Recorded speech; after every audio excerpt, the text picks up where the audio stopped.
Les titres de ce journal: le département de la fonction publique du travail et de la modernisation de l'administration planche sur la liste des travaux dangereux et interdits aux enfants. La commission multisectorielle du ministère du Commerce, de l'Industrie et du Tourisme discutait aujourd'hui de la mise en place du code ABAR industriel en Mauritanie. Inauguration à Kifa du siège du projet d'appui à la décentralisation et du développement des villes productives du centre. D'abord, ce décret présidentiel avant de passer au développement des titres. La présidence de la République a annoncé ce mardi la nomination sur proposition du Premier ministre de M. Diallo Amadou Samba au poste de ministre secrétaire général du gouvernement. Je vous l'annonce. Dans les titres, le ministère de la fonction publique, du travail et de la modernisation de l'administration, en collaboration avec le Bureau international du travail BIT, ont entamé l'élaboration de la liste des travaux dangereux interdits aux enfants. Un atelier organisé ce matin dans le cadre du projet du MAP 16 relatif aux consultations régionales sur la définition de la liste des travaux dangereux pour les enfants en Mauritanie visait à édifier les participants sur les modalités d'élaboration de cette liste. Abdul Adamaba. Cette journée de concertation permet d'élaborer une liste des travaux dangereux et interdits aux enfants afin de protéger cette composante contre les abus. Elle se déroule en présence du président du patronat, des membres des organisations de la société civile et des directeurs régionaux du département de la fonction publique au niveau des 3 wilayas de la capitale. L'élaboration de cette liste qui sera le point de départ de l'application ou de l'applicabilité des textes pour lesquels la Mauritanie a souscrit. Chers participants, vous êtes aujourd'hui un élément essentiel à l'ouverture des débats, à l'ouverture de la consécration, à l'ouverture du rapprochement des idées et surtout à la solution qui nous appelle tous couvrir nos enfants contre tout ce qui nuit à leurs droits et surtout à leur santé. Cette même consultation a été réalisée à Néma, également à Sélibabi, et va se poursuivre dans toutes les circonscriptions administratives, en tout cas dans toutes les wilayas de la Mauritanie, et sera sanctionnée par un atelier national de validation de la liste des travaux dangereux et qui permettra, bien entendu, d'élaborer un arrêté ministériel portant interdiction des travaux dangereux en Mauritanie. Les participants ont suivi plusieurs exposés se rapportant aux travaux dangereux et interdits aux enfants, à la stratégie et vision mise en œuvre dans ce cadre, entre autres. Des fonctionnaires du ministère des Pêches et de l'économie maritime ainsi que des promoteurs du secteur de la pêche ont été décorés aujourd'hui au nom du président de la République par leur ministre Abdelaziz Ouldahi. Il s'agit en l'occurrence de Brahim Ould Mahfoud Ali Ould Abok, directeur de la pêche continentale et de la pisciculture, et à titre posthume Feu Sidi Ould Taya, membre de l'Union nationale de la pêche, décoré de la médaille de chevalier de l'Ordre du mérite national. Ahmed Ould Talb Moussa, directeur adjoint de l'aménagement des ressources et des études, et Mohamed Sidi Zahav, chef de la circonscription maritime de Nouadhibou, ont été décorés de la médaille d'honneur de première classe. Et enfin, la médaille de deuxième classe a été décernée à Salk Mohamedou Khoui, chef secrétariat central au ministère. Direction à présent Nouadhibou, où nous allons parler de la pêche, mais plutôt de l'extension de certains établissements scolaires. C'est justement pour constater le niveau d'avancement des travaux que le secrétaire général du ministère de l'Éducation nationale, de la formation technique et de la réforme s'est rendu à Nouadhibou. Les travaux d'extension destinés à résoudre le problème des effectifs profitent à 2 lycées et 3 écoles primaires à Minatakan.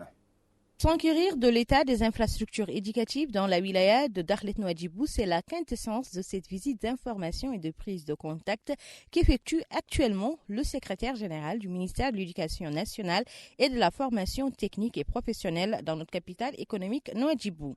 Le secrétaire général s'est ainsi rendu dans plusieurs établissements où il a été édifié sur la nature du travail et le déroulement des cours qui ont repris après une longue période due à la pandémie de la COVID-19. Ensuite, Soumaré Alisili est revenu sur l'objectif de sa visite. Au cours de cette visite des écoles fondamentales et des établissements secondaires, nous avons constaté que la plupart des établissements fondamentales visités, même secondaires, mais je précise qu'au niveau du fondamental, que nous sommes satisfaits de la qualité des ouvrages, à savoir dans chaque école fondamentale, nous avons trouvé un loge gardien, ce qui permet quand même de sécuriser les ouvrages scolaires et qui va même pérenniser ces ouvrages-là. Et des suggestions nous ont été soumises pour améliorer la qualité de nos services en termes d'ouvrage. C'est le lieu ici de remercier le maire de la commune de Nouadhibou pour les efforts consentis dans l'amélioration de notre système éducatif. Parce que le système éducatif, c'est d'abord les ouvrages scolaires. On les a vus, c'est bien fait, c'est bien entretenu. Pour les options secondaires, nous attellerons ultérieurement à ce qu'il y ait une concertation entre l'administration et les autorités locales pour les sites devant abriter les établissements. Aussi, nous attellerons à ce que les autorités locales et les ministères se concertent pour, dans le cadre des constructions, de constructions, surtout au niveau des réceptions, que les autorités locales soient associées dans les réceptions afin d'éviter d'éventuels désagréments. Au cours de la visite, le secrétaire général était accompagné des autorités administratives et sécuritaires de la wilaya de Dakhlet Nouadhibou. Retour à Nouakchott où nous allons nous rendre directement au siège du ministère du Commerce, de l'Industrie et du Tourisme qui a abrité ce matin la réunion de la commission chargée de la mise en place du code Abar industriel en Mauritanie. En quoi consiste ce procédé et quel avantage offre-t-il à notre pays? Élément de réponse avec Amina Mentrlil. La réunion de la commission chargée de la mise en place du code Abar industriel en Mauritanie a regroupé les représentants des secteurs concernés par l'industrie et le commerce et vise à trouver des solutions rapides permettant l'adoption d'un système d'identification des produits mauritaniens. Ouvrant les travaux de cette réunion, M. Ahmed Salim Oulbouheddes, secrétaire général du ministère du Commerce, de l'Industrie et du Tourisme, a souligné l'importance du code Abar pour la protection et la traçabilité des produits industriels nationaux. La mise en place du code Abar contribuera à faciliter la commercialisation des produits mauritaniens industriels et encourager les exportations, notamment après la signature d'une convention avec la Communauté économique des États de l'Afrique de l'Ouest et la zone de libre-échange en Afrique, ZLECA. Le secrétaire général a ajouté que le secteur de l'industrie s'attelle actuellement à mettre en place un système d'identification par code Abar, ce qui donnera une nette visibilité aux produits de chaque secteur, surtout qu'il comprend des chiffres indiquant l'origine du produit par pays, ce qui constitue le préfixe du pays. La mise en place de ce système de codification mettra un terme au désordre régnant dans le secteur où les produits sont fabriqués et commercialisés sans aucun moyen d'identification de leur origine. Dans d'autres cas, ajoute le secrétaire général du ministère du Commerce, de l'Industrie et du Tourisme, certaines usines fabriquent des marques avec des identifiants qui ne sont enregistrés ni dans notre pays ni dans des pays étrangers, ce qui empêche le suivi de ces produits sur le marché national. De son côté, le directeur du développement industriel au ministère du Commerce, de l'Industrie et du Tourisme, M. Aboubakrin Mohamed Baba, a affirmé que les participants à cet atelier sont issus des différents milieux concernés par le processus commercial et des différents secteurs actifs dans le domaine.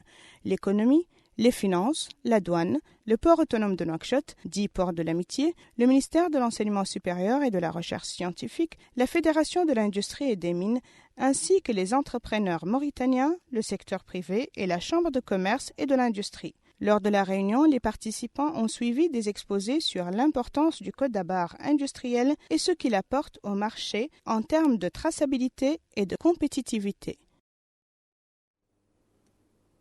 Elles ont désormais entre leurs mains la clé de leur réussite dans la vie active.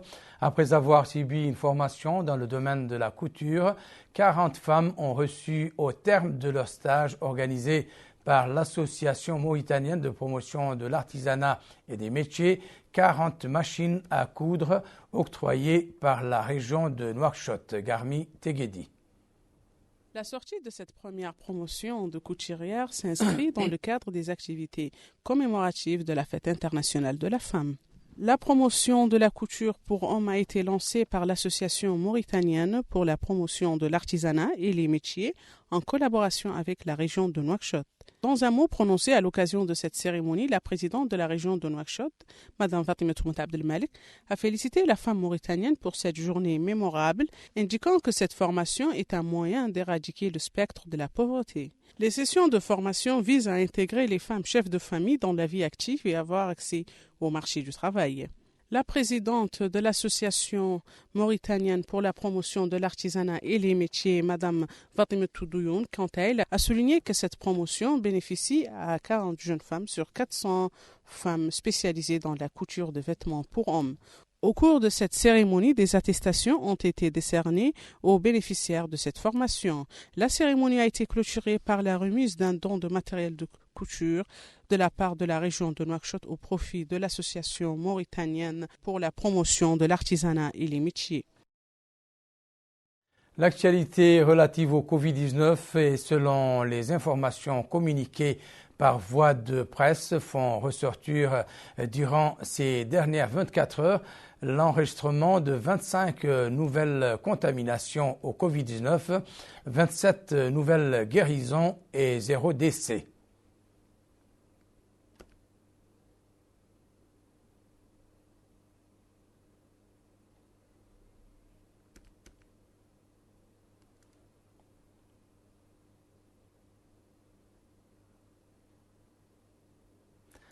Le reste de l'actualité nationale nous amène à l'intérieur du pays avec comme première station la ville de Kifa dans laquelle le projet d'appui à la décentralisation et du développement des villes du centre dispose désormais d'un local.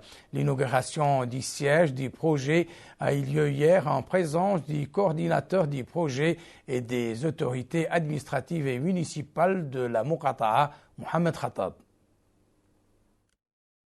L'inauguration à Kifa du siège du projet d'appui à la décentralisation et au développement des villes intermédiaires productives, Moudoun, s'inscrit dans le cadre des politiques gouvernementales visant l'ancrage de la décentralisation et le rapprochement des services publics du citoyen dans le souci de créer une stratégie de développement inclusif. Le projet intervenant dans 2 volets, notamment celui des infrastructures de base et celui du renforcement des capacités.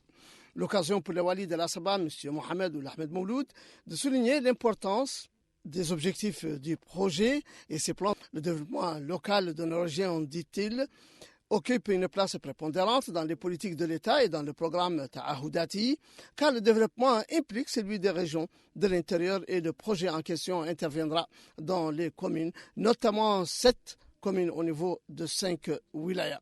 Le siège principal de ce projet a été implanté à Kifa et nous considérons cela comme étant une marque de distinction et une grande confiance placée dans notre wilaya, mais aussi dans la ville de Kifa et sa commune.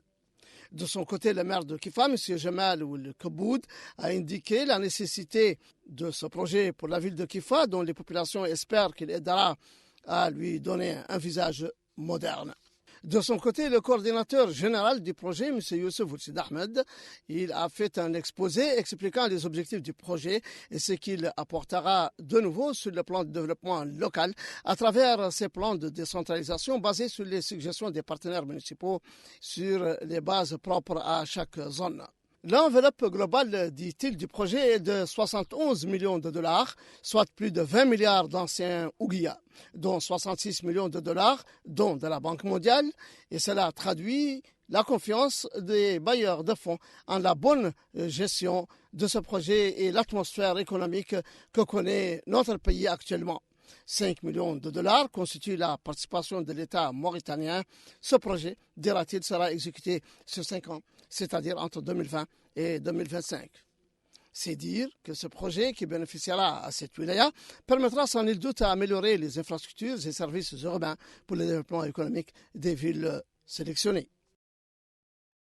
Nous restons à Kifa, qui a abrité le démarrage de la caravane de sensibilisation initiée par le ministère des Affaires islamiques et de l'enseignement originel pour renforcer les capacités des leaders d'opinion religieux.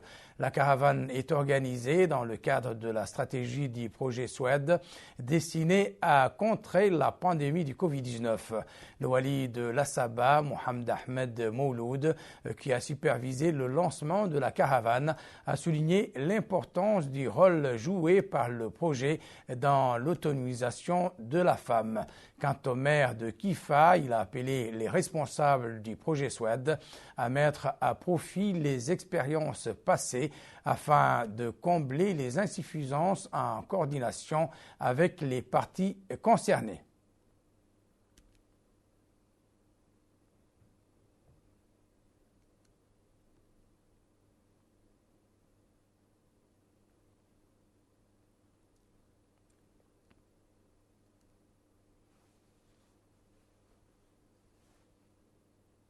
Une autre caravane à caractère médical se trouve dans la capitale du Hod el-Sharqi où elle a déjà commencé à consulter les patients venus de différents endroits de la wilaya. El-Hajj Abdallah Eddin. Caravane médicale du Hod el-Sharqi composée de dizaines de médecins volontaires offre des soins aux patients de cette wilaya. Le personnel médical de la caravane a à ce jour effectué 20 opérations chirurgicales relevant de différentes spécialités. Le wali de la wilaya de Hod el-Sharqi, M. Cheikh Abdallah Ouloua, a supervisé en compagnie des responsables administratifs, sécuritaires et des élus régionaux et locaux le lancement de cette caravane. À cette occasion, le wali a souligné que cette caravane, qui comprend des spécialistes, a offert des prestations médicales qui ne sont habituellement pas disponibles dans les centres de santé de la wilaya. Le wali a ajouté qu'un bon nombre de citoyens ont bénéficié de cette caravane médicale des plus utiles. Le wali a affirmé la disponibilité des autorités à accompagner la caravane afin de faciliter l'accomplissement de sa mission. La coordinatrice générale de la caravane, Mme Mariam Sidilemine, a indiqué que cette caravane a pour but de rapprocher certains services de soins des habitants. La caravane, souligne-t-elle, donne la priorité aux personnes nécessiteuses ou âgées et celles qui ont des difficultés à se déplacer vers la capitale. Nombreux sont les habitants qui ont affilié au centre hospitalier de la wilaya pour recevoir des consultations ou subir des opérations chirurgicales.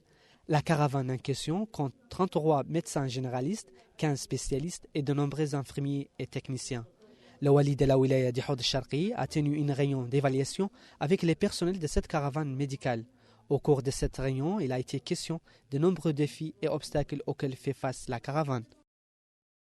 Une autre caravane médicale dite Tadamoun se trouvait aujourd'hui à Boule-Noire dans la wilaya de Dakhlet-Nouadhibou, d'où elle va démarrer ses prestations sanitaires qui vont ensuite englober les localités se trouvant sur l'axe Boule-Noire-Nouamkar-Houroul-Mouilah. Le centre de santé de la commune de Boule-Noire a constitué le point de départ de cette caravane médicale. Une caravane composée de médecins dans le domaine de l'obstétrique, de la gynécologue, de la pédiatre, de la chirurgie dentaire et de la médecine générale. Les autorités locales, les élus et le personnel médical ont salué cette initiative. Le maire de Boule-Noire, M. Mohamed Remin Ould Ahmed, a indiqué que le président de la République, M. Mohamed Ould Cheikh El Ghazouani, accorde une attention particulière à la condition des femmes mauritaniennes. Le président de la République, dit-il, a consacré un chapitre entier de son discours électoral à la promotion des femmes qui doivent occuper la place qui leur revient et jouir de tous leurs droits. Le président du chef-lieu de Boule-Noire, M. Sherif Ahmed Oulmoula Idriss, a indiqué que cette caravane du ministère des Affaires sociales, de l'enfance et de la famille a contribué à améliorer le contexte sanitaire.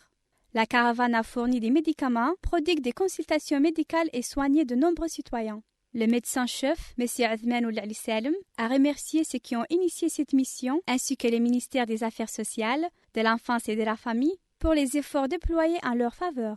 Madame Legnid Mentsoula, directrice de la famille et de la promotion féminine au ministère des Affaires sociales, de l'enfance et de la famille, a souligné avoir distribué des médicaments gratuitement et des produits alimentaires à 50 familles nécessiteuses, et ce en coopération avec la Commissariat à la sécurité alimentaire. Par ailleurs, une cellule de nutrition a été installée dans les écoles de Boule-Noire, dédiée à la lutte contre la malnutrition et la sensibilisation des populations. Cette cellule a fourni des denrées alimentaires à des dizaines de familles nécessiteuses à Boule-Noire. La fête internationale de la femme s'est prolongée hier soir à Zouérat à travers une soirée de sensibilisation sur le coronavirus organisée par la direction du ministère des Affaires sociales, de l'enfance et de la famille, Mohamed Khattab. Le leadership des femmes vers une plus grande égalité des chances pour contrer la Covid-19. Un slogan porté par la femme mauritanienne pour célébrer la fête internationale de la femme et pour affirmer d'une part sa détermination à être présente dans toutes les étapes de la vie active et d'autre part à veiller sur sa santé. Un slogan qui a également inspiré la délégation régionale du ministère des Affaires sociales, de l'enfance et de la famille au niveau du Tirs Zemour, a organisé à Zouérat et plus précisément à la nouvelle maison des jeunes, une soirée de sensibilisation sur la gravité de la Covid-19. L'occasion pour le hakem de la ville de Zouérat, M. Mkhetrat Will Mohamed Val, de dire que consacrer une seule journée de fête à la femme serait peu lui accorder, car cela se doit d'être fait chaque instant qui passe. Saluant les efforts consentis par la directrice régionale du ministère des Affaires sociales, de l'enfance et de la famille au niveau de la wilaya, il a ajouté que l'administration sera toujours présente et aux côtés des femmes pour qu'elles jouent le rôle indispensable qui est le leur. La soirée a donné lieu à des sketchs portant sur la dangerosité du coronavirus et l'impérieuse nécessité d'appliquer les mesures préventives pour s'en prémunir. De même que ces sketchs ont abordé la violence conjugale, le rôle que joue le ministère des Affaires sociales, de l'enfance et de la famille dans le règlement des conflits entre les conjoints, la nécessité d'enregistrer les enfants dans l'état civil, la déclaration de mariage en temps opportun. La représentante régionale du ministère des Affaires sociales, de l'enfance et de la famille, Mme Fatimetou Mint Mohamed Oulemin, a pour sa part précisé que la soirée a porté sur le danger de la Covid-19 et le freinage de sa circulation, ainsi que sur les violences conjugales. Enfin, la manifestation a été marquée par la présence de nombre de responsables administratifs, ainsi que des femmes cadres de la ville de Zouérat. Direction à présent Kaïdi, la capitale du Gorgol, avec ce gros plan de nos collègues sur place sur le rôle de la femme enseignante dans la formation des générations futures et son intérêt pour l'accumulation des sciences et du savoir. Abdullah Damaba. La présence des femmes dans le secteur de l'enseignement est plus qu'une réalité, aussi bien du point de vue de l'encadrement qu'au niveau de l'apprentissage. La gente féminine joue les premiers rôles. C'est le cas de cette femme du nom de Maïmouna Mint Cheikh Oulbousseif, directrice des études au niveau du lycée d'excellence de cette ville. Elle a affirmé que les femmes font partie du personnel au sein de ce lycée d'excellence. En plus d'elle, en sa qualité de directrice des études, 2 autres professeurs femmes officient. Il s'agit, dit-elle, d'une professeure d'anglais et de sciences. La moitié, dit-elle, voire même un peu plus de l'effectif des apprenants sont des filles. Elle excelle, conclut-elle. Vadma Salma Mint Brahim, professeur au sein du lycée d'excellence de Kaïdi, a déclaré que la gente féminine au sein de cet établissement joue un rôle non négligeable. Elle reste, dit-elle, focalisée sur les enseignements prodigués, particulièrement au sein de cette école où les élèves sont excellents. Les femmes à Kéidi ne se font pas seulement distinguer au sein des établissements d'enseignement général. Elles ont aussi investi les écoles d'enseignement technique et professionnel. Yahya Oul Mustafa Oul Sidi Yahya, directeur de l'école d'enseignement technique et de formation professionnelle de Kéidi, a souligné que presque 20% des travailleurs au sein de cet établissement sont des femmes. Les femmes stagiaires sont, dit-il, de l'ordre de 45%. Il a en outre indiqué qu'elles sont actives dans les différentes filières d'études. Les filles qui sont inscrites au sein de ce lycée technique ont fait part de leur satisfaction d'intégrer cet établissement d'enseignement technique et professionnel. Tel est le cas de cette élève qui, dit-elle, est inscrite en première année pour un cursus qui doit durer 2 ans. Elle a exprimé sa satisfaction pour les conditions d'études. Cette autre élève est quant à elle inscrite en 2e année de couture. Elle précise qu'elle prenne part aux travaux qui sont effectués. Retour à Nouadhibou, dans lequel a été inaugurée hier une section de centre de formation et de promotion sociale spécifique aux enfants autistes. Teslim Taqi. Au niveau de Nouadhibou, le dispositif de protection de la petite enfance se renforce pour l'ouverture de l'antenne du centre de formation et de promotion sociale des enfants en situation de handicap dédié aux enfants autistes. L'inauguration de cette antenne a été supervisée par la ministre des Affaires sociales de l'enfance et de la famille, Mme Naham Haroun Chersidia, en présence du wali de Dakhlet Nouadhibou, du maire, des élus locaux, des autorités administratives et sécuritaires. Il est à noter que cette antenne dédiée aux enfants autistes disponibilise tous les services d'accompagnement et de suivi sanitaire et psychologique dont a besoin cette frange fragile dans le cadre de l'approche du département visant à surmonter les obstacles limitant l'action de la femme dans le développement et la protection des enfants en situation de handicap. L'occasion pour le responsable du centre de formation et de promotion sociale des enfants en situation de handicap, M. Abdoulaye Diakité, de souligner que ce service public constitue une importante infrastructure pour les résidents de la ville, sachant que pas moins de 20 enfants autistes ou ayant des troubles psychiques en profitent et n'avaient pas auparavant d'autres opportunités. Nous serons, a-t-il dit, si Dieu veut bien, à la hauteur de vos attentes et celles des parents des enfants en situation de handicap pour les soulager et les aider dans leur épreuve. La ministre a ensuite visité les différents pavillons du centre, constatant de visu les prestations fournies aux enfants fréquentant le centre et les méthodes pédagogiques pour accompagner cette frange. Nous avons dans cette antenne 20 enfants en situation de handicap, dit le responsable du service des autistes au niveau du ministère des Affaires sociales de l'enfance et de la famille. Ce sont des enfants qui ont des capacités à étudier comme les enfants à Nouakchott. Cette cérémonie intervient dans le cadre des festivités marquant la célébration de la fête du 8 mars 2021. Hier, dans le cadre des festivités du 8 mars, la coordination régionale féminine du parti Tawassul à Nouadhibou a organisé une manifestation au cours de laquelle l'importance de cet anniversaire a été mise en exergue pour la présidente de la coordination.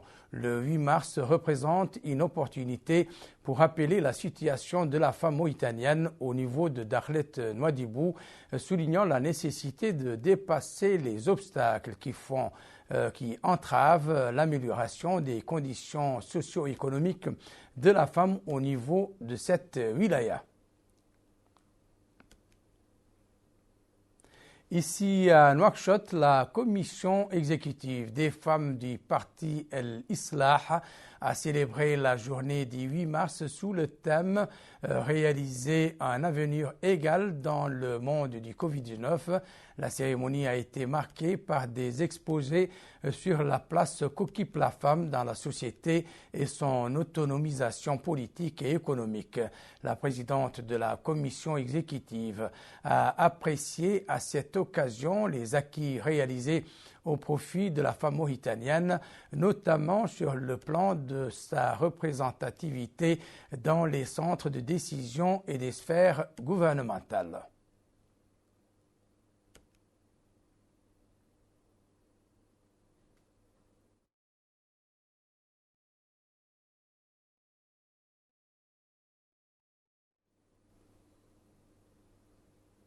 Toujours dans le sillage de la fête du 8 mars, la Fondation Sahel pour la défense des droits de l'homme, de l'appui à l'éducation et à la paix sociale a organisé hier un colloque centré sur la protection juridique des femmes et des filles et le rôle de la société civile. La manifestation a permis de discuter des différentes questions de la femme et des textes juridiques de la protégeant, ainsi que les réalisations qui lui ont profité dans ce domaine.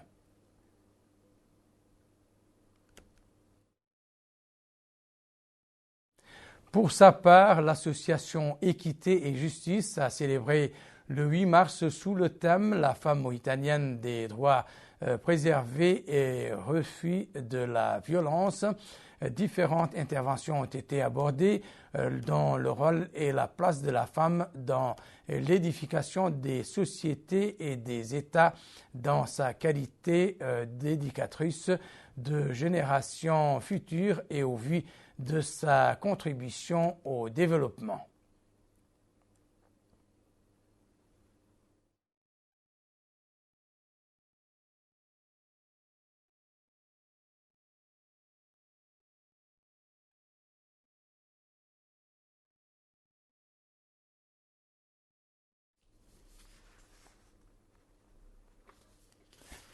Le rappel à présent des principaux titres de cette édition. Le département de la fonction publique, du travail et de la modernisation de l'administration planche sur la liste des travaux dangereux et interdits aux enfants. La commission multisectorielle du ministère du Commerce, de l'Industrie et du Tourisme discutait aujourd'hui de la mise en place des codes d'abord industriels à Mauritanie. Inauguration à Kifa du siège du projet d'appui à la décentralisation et du développement des villes productives du centre. C'est la fin de cette édition. Merci pour votre attention. Excellent moment avec le reste des programmes d'El Mauritania. Au revoir.